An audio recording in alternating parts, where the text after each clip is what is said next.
Hello, I'm V. I wanted to talk about the post-Second Impact world in Evangelion, because Second Impact is really what defines the series. And Second Impact is really a large-scale metaphor for World War II, and how the reconstruction from Second Impact is over by the time the series starts. They skip the reconstruction and we go to when they're done. And some people have said, oh, well, they're still building things in the series. Yeah, the whole point is reconstruction is over and they have a materialist society again. They're not just refugees trying to rebuild their cities anymore. At any rate, it's a social commentary on a general level on how Japan in the 1990s, they were the children of, Anno and his generation, Generation X as well, they were the children of the generation that rebuilt Japan after World War II ended, and Reconstruction was over before they became adults. And then just materialism set in, like Akira. When in Akira, World War III happened, and they just skipped 30 years, and the Reconstruction is over, and they're a materialist society with biker gangs again.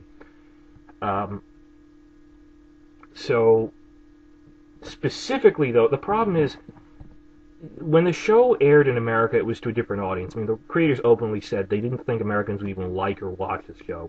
I think the problem is the audience was entirely different. It might have liked it for different reasons. That when it was coming in fan subs, in particular when the dub was actually made and released in 1997, America was the land of milk and honey, middle of a surplus Clinton years, while Japan was in the middle of a giant recession.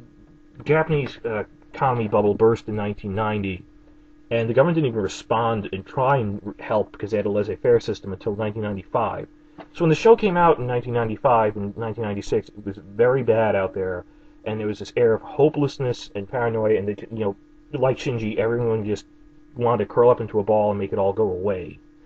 And America wasn't in the middle of a recession at the time, so people focused on all the existential crap, which the writers later said, that didn't mean anything.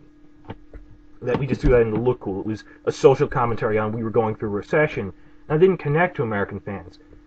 In the Bush years, when it actually aired in America on TV and wasn't just an import, I think it connected to a lot more people because we kind of understood the whole hopelessness and air of that was going on. But, because you see, one of the big design aspects of the series is the opening shot is, it's 2015, 20 years from now, because it was made in 1995, and the opening shot is Sakiel, the angel, gliding through these sunken cities. And the big thing that defines the series is Second Impact, that, the South Pole melted in the Second Impact explosion, the global sea levels have risen and flooded all the major cities on the coasts. And one of the major design aesthetics is that there's sunken skyscrapers jutting out from the coastlines all over the place like jagged teeth in ruins along every coastline.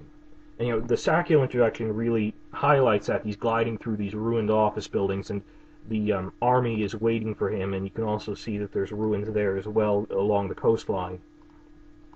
But that's really in a lot of episodes. I think if you were to define what the look of the series looks like, you might describe it as, it's giant robots fighting giant aliens in the flooded coastal cities of future Japan after the ice caps have melted.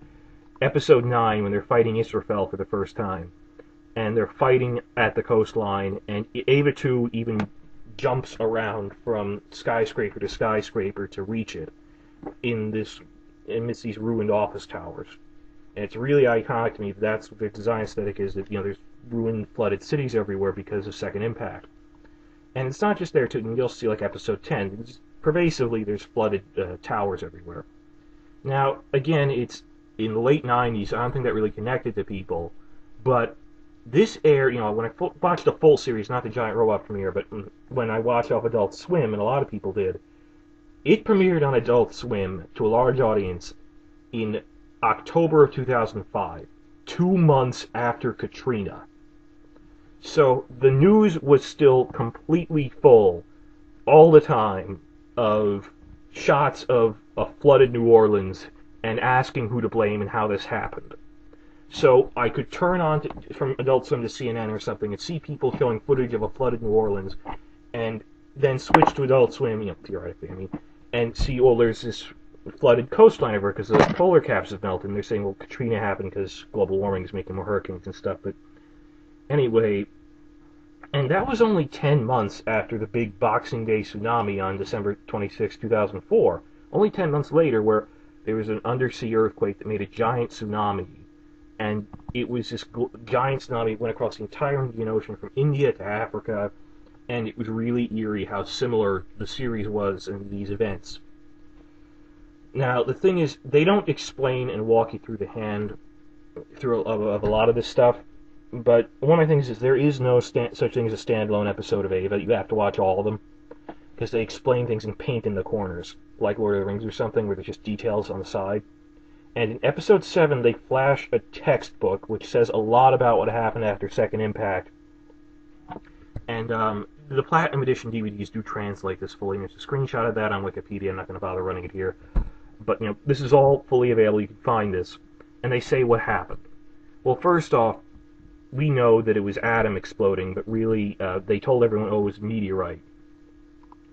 And that made a mega tsunami that instantly wiped out all the coast, wiped out the whole southern hemisphere. Even in the northern hemisphere, they didn't have the tsunamis, but sea levels rose up quickly enough that it still flash flooded most of the major cities in the north too. But the south was completely gone, the southern hemisphere. And this led to all sorts this happened in September 2000, then this led to all sorts of wars over your refugee crises and food shortages and such. And there were just 6 months of anarchy, of warfare of everyone against everyone. And it didn't end until 6 months later in February, when they, on Valentine's Day, signed the Valentine's Day Treaty, which ended all the fighting, finally. But in the middle of fighting, India went to war with Pakistan, and they were already pretty hard hit. And Tokyo got nuked. It's just this... It's flattened. Most of it's paved over with cement. Parts of it are flooded with more sunken skyscrapers, and it is just a wasteland. When they show pictures of Japan from orbit, there's just this black hole where Tokyo should be in the power grid, if you look. And what they did in Japan, at least, because Japan's the only part we really focus on, is, well, they needed a capital, so they moved it to Nagano, which then they rebuilt as Tokyo 2, and Matsushiro is part of that region, Nagano. But so they're Tokyo 2 over there.